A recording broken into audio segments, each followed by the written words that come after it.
No más por ser sinaloense, yo me siento afortunado porque he nacido en la tierra donde se dan los pesados. Que viva mi Sinaloa, cuna de gallos jugados.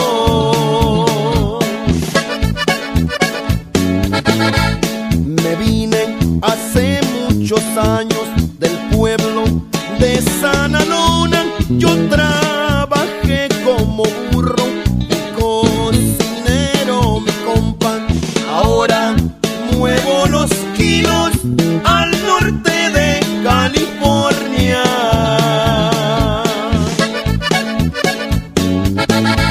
Yo tengo mi propia gente, pero muy bien entrenada.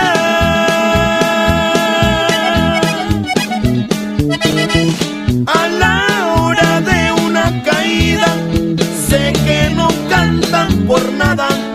Es que no saben la letra, mucho menos la tonada.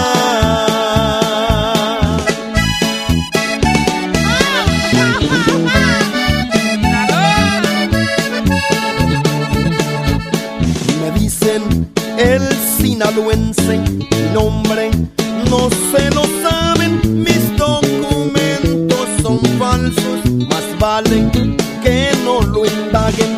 Aquel que me identifique puede que no se la acabe.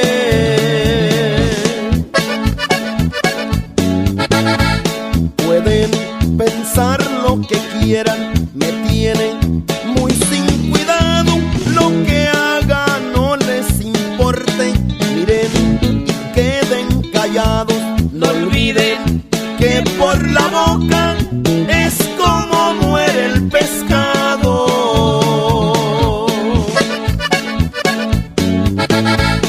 Ni modo, soy traficante, sé que me busque el gobierno.